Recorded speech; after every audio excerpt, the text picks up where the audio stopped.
Buenas noches a todos, bienvenidos a una nueva sesión en la Logia Blavatsky. Continuamos con el estudio del libro La clave de la teosofía. Vamos por el capítulo 9, Kamaloka y Devachan. En el subtítulo de la conciencia postmortem y postnatum, página 94 del PDF. Bienvenido nuevamente y adelante, Enrique. Gracias. Muchas gracias, Tere. Un fraternal abrazo de bienvenida a todos a esta nueva sesión de la Logia Blavatsky, donde continuamos estudiando, analizando los textos que están hechos a base de preguntas y respuestas del libro La clave de la teosofía, escrita por la señora Blavatsky. Después de la muy interesante sesión pasada, donde hubo muchas preguntas, continuamos con el interesante tema que nos ocupa. Dice, ¿sucede esto a todo el mundo? Sin excepción alguna. Nos enseñan que los hombres muy santos y buenos ven no solo la vida que están dejando, sino hasta varias vidas anteriores en que se produjeron las causas que hicieron de ellos lo que eran en la vida que en ese momento abandonan, reconocen la ley de karma en toda su majestad y justicia. En la sesión anterior hablábamos acerca de cómo en el momento de la desencarnación o llamada muerte, eh, podemos recordar como si fuera, si pasara una película eh, frente a nosotros para poder ir recordando todo lo que hicimos, todo lo que cumplimos y lo que no cumplimos, todo queda registrado, pero con el poder de la mente superior, ese recorrido de toda una vida se puede hacer de manera rápida, en segundos o en minutos. Entonces, continuamos con ese tema. Entonces, aquí dice que a todos nos sucede. Nos enseñan que los hombres muy santos y buenos ven no solo la vida que están dejando, sino hasta varias vidas anteriores. Desde luego que depende del grado de evolución para que el poder de la mente se acrecente, es decir, la mente somos nosotros, que es lo que verdaderamente somos, la mente. Somos ellos, somos el pensador. Y entonces en la medida que se fortalece, en la medida que se engrandece, que crece espiritualmente, entonces tiene la capacidad de recordar no solamente los acontecimientos de la vida que está dejando, sino de encarnaciones anteriores. Desde luego que para ello se requiere que ese ser humano, como dice aquí, los hombres muy santos, pues sean eso, seres humanos que ya no tienen tantos apegos y que por consecuencia lógica eh, tenga menos obstáculos para recordar, porque a personas como nosotros, o por lo menos como yo, se nos dificulta mucho seguramente recordar eh, esas vidas pasadas en ese momento de la muerte, previa a la muerte, pues porque tengo muchos obstáculos emocionales, materialistas y demás.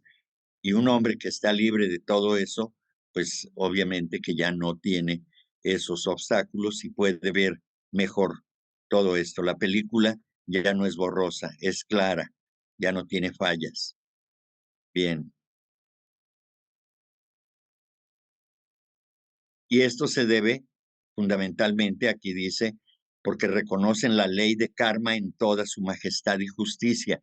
Es decir, que si uno reconoce en esta vida que todo lo que a uno le acontece es producto de esa ley y que es uno el responsable de ello, entonces no estaremos nosotros sujetos a la consideración de ver la vida como una injusticia cuando no nos va bien, cuando en la vida que estamos dejando hubo mucho dolor, por ejemplo, y uno pudiera considerarlo como algo injusto.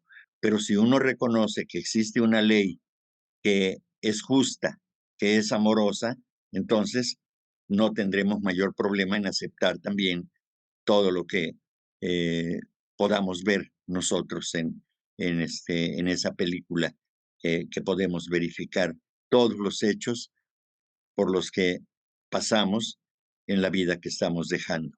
Hola, buenas noches a todos. Tengo dos preguntas, Enrique. La primera es, el oído es el último sentido que muere dentro de nosotros. Y la segunda, el último suspiro que nosotros damos es porque se rompe el hilo del cordón de plata. Sí, previo a la ruptura es precisamente eso. Y también significa, y es muy importante, significa que hay un pensamiento que se emite en ese momento también, ligado al suspiro, y ese pensamiento, ese último pensamiento, es el que nos guía para conducirnos en los otros planos. Eso seguramente sucede con todos. Difícilmente habrá alguien que no lo haga, pero en términos generales eso ocurre. ¿Eh? Eh, la primera pregunta, ¿cuál era? Es acerca de el oído. El oído, Ah, sí, sí, también. Les voy a comentar algo que, bueno, yo lo he visto. eh, en las comunidades pequeñas, en los pueblos, eh, ocurren eventos, sucesos que uno pudiera pensar que es producto de la ignorancia, pero hay una sabiduría ahí en estas prácticas que se hacen en las poblaciones, quizá si no autóctonas, originarias, por lo menos en la costumbre que tienen en las poblaciones que están en el interior del país, en las diferentes provincias. A mí me tocó ver en varias ocasiones cómo eh, eh, le ordenan al cuerpo que ya está inerte cuando queda con los ojos abiertos. Entonces, no hubo quien auxiliara para cerrarle los ojos al desencarnado, y entonces le pasan la mano por los ojos para cerrarlos. Y hay ocasiones en que no se cierran, y entonces tienen que hablarle al cuerpo inerte y le dicen, cierra tus ojos, y vuelven a hacer la operación de pasarle la mano sobre los ojos, sobre los párpados, y se cierran, ¿sí? Entonces, todavía hay una especie de conciencia, yo creo que del elemental físico que continúa ahí, ¿verdad? No diremos el ser superior, pero sí el elemental físico permanece ahí con el cuerpo y obedece. Obedece porque escucha también. O en otros casos sucedió que eh, eh, tenía se quedó con el cuerpo con los puños cerrados, las manos cerradas. Y entonces le pidieron que abriera las manos y las abrió el cuerpo, ya habiendo desencarnado, ¿verdad? Ya tenía varias horas. Entonces, esto sucede efectivamente así. Y también hemos de decir que en muchos casos, eh, las personas que fallecen, pues quedan en un estado, en una posición que no corresponde, y bueno, pues entonces los familiares tienen la creencia, porque funciona, de que hablándoles responden, ¿sí? Entonces, así es, Pati, tienes razón. Gracias, Enrique. A ti. ¿Nadie más? Bien, entonces continuamos. ¿Existe algo que corresponda a esto antes del renacimiento? Sí, así como el hombre a la hora de la muerte tiene una visión retrospectiva profunda de la vida que ha llevado, o sea, lo que acabamos de comentar, así también el ego, En el momento de renacer en la tierra, despertándose del estado de Devachan, o sea, del estado de conciencia, tiene una visión previsora de la vida que lo espera y considera todas las causas que a ella lo han llevado. Entonces, antes de reencarnar en este plano, ya sabemos a lo que venimos y las razones por las cuales vamos a venir. Lo que pasa es de que cuando estamos aquí se nos olvida y entonces cuando algo nos pasa, nos preguntamos, ¿y a mí por qué me pasa esto? Cuando es algo malo, ¿verdad? Porque cuando nos pasa algo bueno, ni de Dios nos acordamos. Entonces, cuando algo malo, algo nos duele, y recurrentemente estamos en el círculo del dolor, preguntamos, ¿pero por qué a mí? ¿Verdad? Entonces se nos olvida que ya estábamos conscientes en el plano de Bachánico de cuáles son las razones, cuáles son las causas por las que sentiremos los efectos correspondientes, atendiendo siempre a la ley kármica. ¿Eh? Entonces, dice, se da cuenta y ve el futuro porque entre el Devachan y el renacimiento es cuando recupera el ego toda su conciencia manásica, es decir, su poder mental, y vuelve a ser por un momento el Dios que era antes, o sea, por un momento, un chispazo, un relámpago, el Dios que era antes de que en cumplimiento de la ley kármica descendiese por primera vez en la materia y reencarnase y encarnase en el primer hombre de carne. ¿Sí? Vean ustedes cómo eso se nos olvida. Pues en términos generales, la humanidad que está encarnada actualmente, pues yo considero que no recuerda ese momento. Sin embargo, dice la señora Blavatsky que eso ocurre, ¿verdad? El hilo de oro contempla todas sus perlas y no pierde ninguna de ellas. El hilo de oro es el Sutratma y para que escuchemos completamente lo que significa el Sutratma, se los voy a leer del glosario teosófico.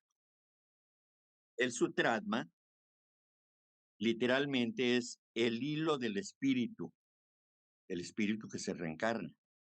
Es el ego inmortal, es la individualidad, o sea, nosotros, el yo superior, la mente superior, es la que reencarna. La individualidad que se reencarna en hombre, una tras una vida tras otra, y en la cual están ensartadas como cuentas de rosario en un cordón sus innumerables personalidades. Nosotros podemos imaginarlo físicamente porque conocemos los rosarios, pero todo esto es subjetivo. El aire universal que sostiene la vida, Samashti Pran, la energía universal, es el hilo argentino, o sea, plateado, que se reencarna desde el principio hasta el fin del Manvantara, ensartando en sí mismo las perlas de la existencia humana, o en otros términos, el aroma espiritual de cada personalidad que sigue de un extremo a otro del peregrinaje de la vida. Eso es lo que significa este hilo de oro. Y las perlas son las encarnaciones que se van ensartando en ese hilo, que como les decía, que es completamente subjetivo y que solamente se pone como un ejemplo. Desde luego que los grandes seres podrán ver eh, no como un cordón lleno de, de perlas o de cuentas, sino simple y sencillamente como los acontecimientos que ha vivido esa alma que reencarna una y otra vez. Enrique, me surgió una pregunta. ¿Sí?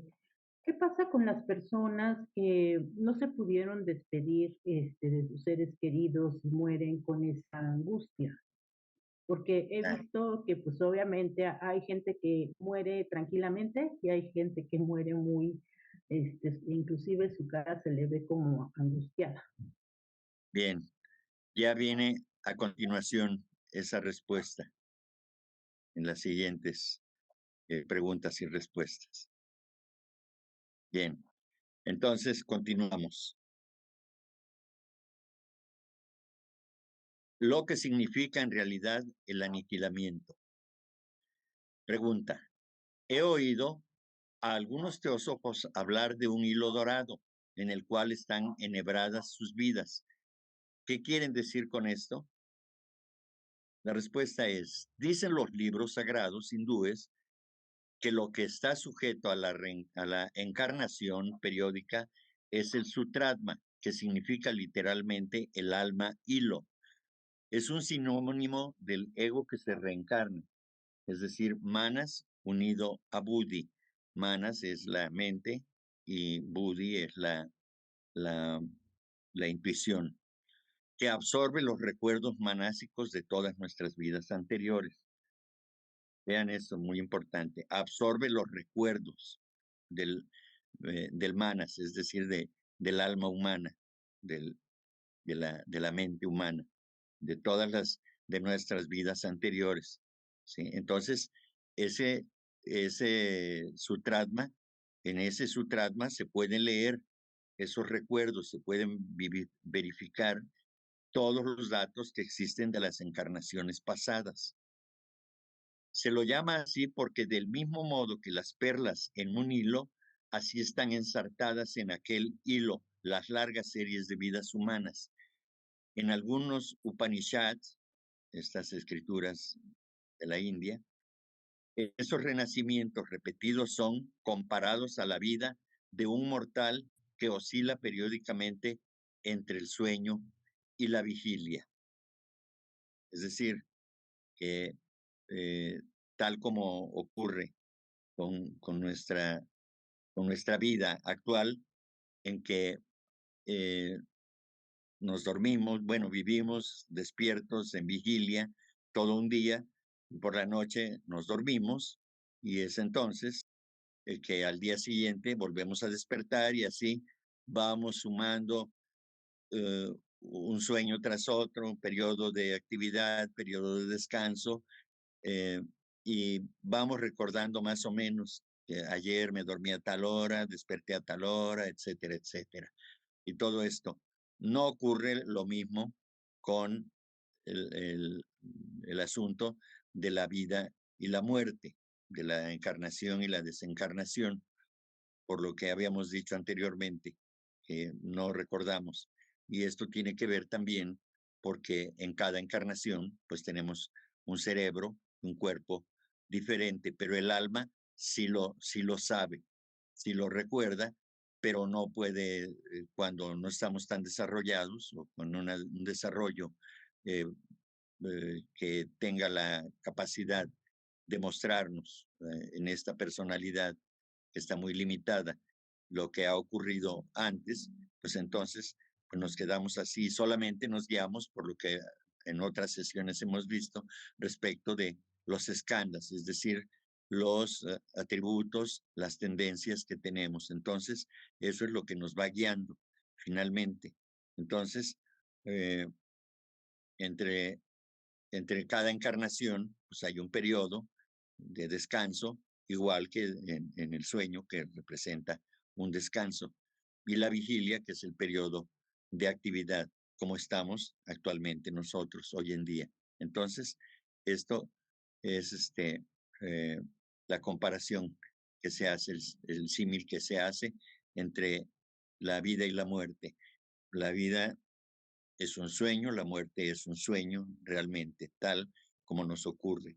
¿Sí? Aunque para nosotros parece que en la vigilia vivimos la realidad, pero no es la realidad, es nuestra realidad. Lo vemos como una realidad. Sin embargo, en los escritos del el budismo y del hinduismo, pues se habla acerca de Maya, que es la ilusión permanente, mientras no hemos despertado a la vida espiritual, a la vida interna, que solamente vivimos ligados a las cosas materiales y entonces todo eso, todo lo que tiene forma, desaparece, se transforma, pero lo que no desaparece es el asunto de la vida espiritual, que seguramente algo escucharemos en la exposición de nuestro hermano Ricardo a continuación, ¿verdad? Entonces, bueno, hasta aquí. ¿Alguien tiene algo que decir? Pati. A ver, Pati. Referente a esto, tengo entendido que nosotros como seres humanos, al momento de que vamos a morir, presentimos nuestra muerte, por eso nos empezamos a despedir, a visitar a familiares que nunca visitamos, a cerrar círculos, ¿no? Pero Ujú. también mi pregunta es la siguiente, ¿qué pasa con esas personas que no nos pudimos despedir al final de cuentas y que para nosotros pues, representó algo muy, muy importante, ¿no? Ajá. O sea, ¿qué pasa con el desencarnado? Así es, ¿qué pasa? Al final Ah, de cuentas son, bueno, bien. Se parece mucho esa pregunta a la que habías hecho anteriormente y que dije que posteriormente, pero bueno, de una vez voy a contestarte. Eh, en algunos casos, en algunos casos, el resultado es que, eh, pues, una vez de que el hombre desencarna, ese ser humano desencarna, esa alma desencarna, entonces, eh, si es muy fuerte la emoción que eh, persiste, que guarda a un desencarnado para, para poder eh, despedirse de un ser queridísimo, vamos a decir, al extremo, y que siente mucho no haberse despedido, se va con ese sentimiento, pues entonces, si tiene la capacidad, puede, puede tratar de regresar para trabar contacto. ¿Sí? Esos seres humanos en su momento de desencarnar y que tienen una preocupación muy grande, pues van a permanecer en el umbral a fuerza de utilizar el poder de la voluntad y para tratar de no irse. Claro que eso no ocurre con todos. Una persona poco evolucionada, pues inmediatamente cae en un letargo una vez que desencarna. ¿Sí? Después de la confusión de no saber qué le está pasando, porque ya no puede comunicarse con nadie, pues de inmediato después viene un aletargamiento, la caída pues, digamos, a manera de un sueño profundo. Ya no sabe nada, absolutamente nada, ¿sí? Y en el caso de estos seres que se van con una preocupación muy grande, pues si no está lo suficiente evolucionado, pues por más que quiera, no va a poder hacer ese contacto y el resultado es pues sufrimiento. ¿Sí? Eso es eso es lo que pasa. Es como con nosotros, si no podemos realizar algo que consideramos muy valioso y que hemos tenido la oportunidad, lo hemos tenido al alcance de la mano para realizarlo y no lo realizamos, ¿qué es lo que ocurre? Pues nos frustramos, sufrimos y eso es lo que ocurre también, esa frustración la viven esas almas que no pueden realizar aquello. Si tenían que comunicar algo, si tenían que pedir perdón o cualquier otra cosa de esa naturaleza que sea muy fuerte en su ser, pues es muy difícil que pueda salvarse del sufrimiento.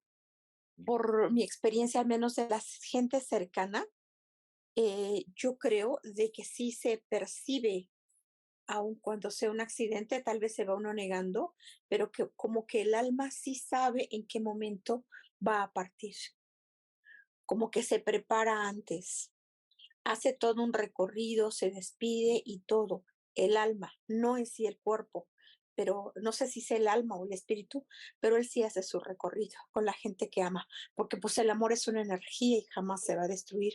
Entonces sí, Bueno, eso es lo que yo pienso. No sé si está en lo correcto. Sí, los maestros dicen que así ocurre. El alma sabe la hora y el día y a veces hasta el lugar donde va a tener ese acontecimiento.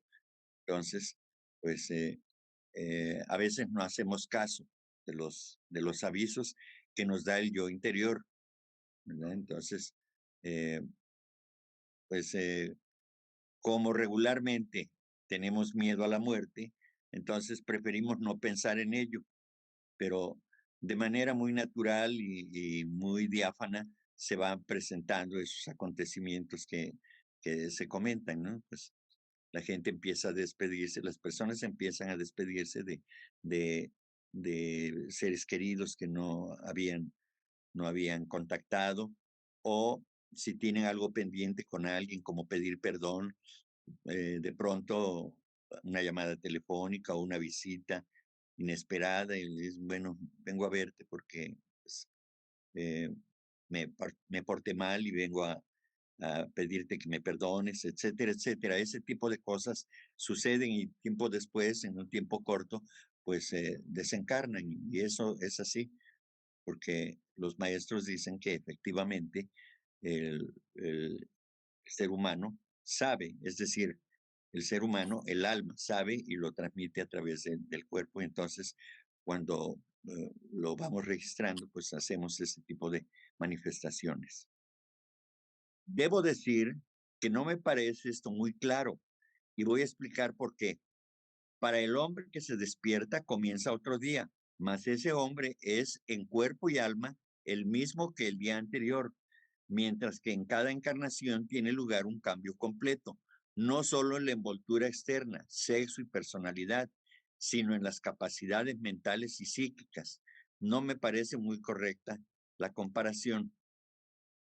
El hombre que se despierta recuerda claramente lo que hizo la víspera, la antevíspera y hasta meses y años antes, pero ninguno de nosotros guarda el menor recuerdo de una vida anterior o de cualquier hecho o acontecimiento relacionado con ella.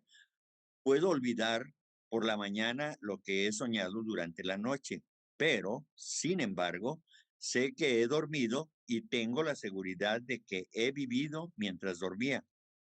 Pero ¿qué recuerdo puedo tener de mi encarnación pasada hasta el momento de la muerte? ¿Cómo conciliáis esto? Bien, dice, algunas personas se acuerdan durante la vida de sus pasadas encarnaciones, pero estas personas son budas e iniciados en lo que los yogis llaman samasambuddha o conocimiento de las series enteras de las propias encarnaciones pasadas. ¿Eh? Entonces, eh, dice, dice el- la señora Blavatsky que estos seres pues, están despiertos completamente y entonces ellos sí pueden recordar todo esto. Nosotros no podemos recordarlo porque tenemos el impedimento de la materia, cosa que los budas o los grandes iniciados no tienen ese problema, ya no lo tienen, como dije al principio. Nosotros estamos llenos de obstáculos de la materia y tenemos deseos impuros, deseos insanos, tenemos objetivos que mayormente tienden a a la materialidad. Entonces, para nosotros es muy difícil recordar, sobre todo, como decía anteriormente, que pues cambia completamente nuestro equipamiento.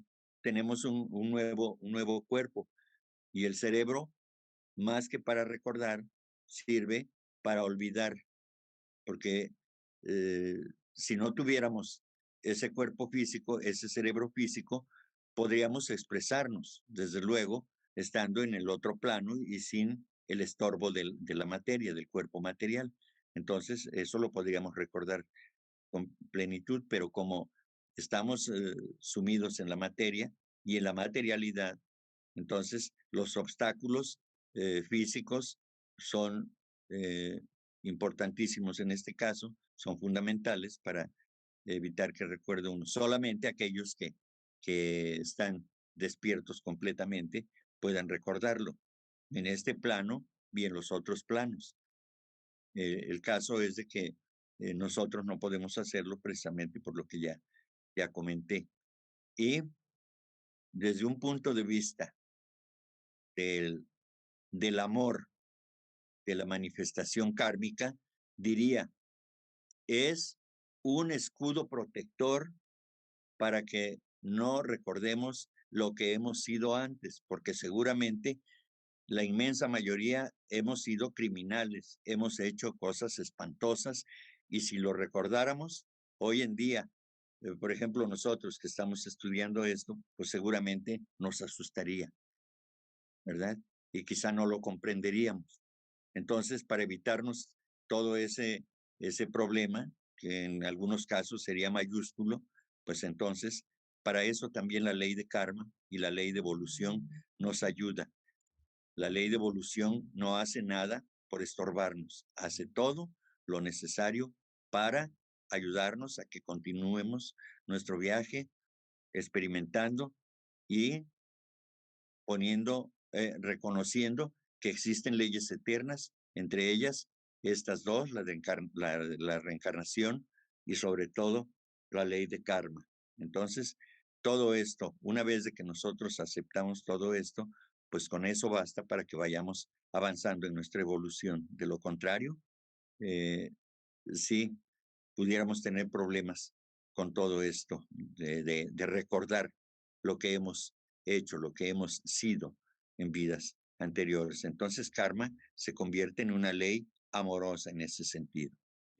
Enrique, fíjate que estuve leyendo un artículo en donde decía que en el aspecto científico han comprobado que el alma pesa 21 gramos y que el hecho de que cuando tú te vas ya de este plano hacia el de Bachán, el espíritu es arrancado muy fuertemente. ¿Tú qué sabes de esto? Bueno, como saber, pues nada, pero según lo que se dice, bueno, esto que dicen los científicos, pues bueno, eh, se entretienen en cosas triviales. Para mí eso es una trivialidad. ¿Sí? Entonces, o sea que no nos ayuda en lo más mínimo. ¿Qué interés podemos tener los que estudiamos teosofía en cuánto pesa esa materia? Eso yo creo que no tiene, bueno, por lo menos para mí no tiene mayor relevancia. Lo otro sí es importante, sí es importante entender que Pitágoras lo dice, ¿sí?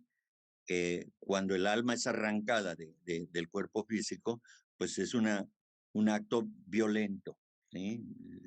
El alma eh, recibe una sacudida tremenda, pero yo creo que no en todos los casos. Sí, para los muy materialistas, pues seguramente que sí sucede eso. Para una persona buena o para una persona santa, seguramente que es tal cual como irse a dormir. Eso es todo, ¿sí?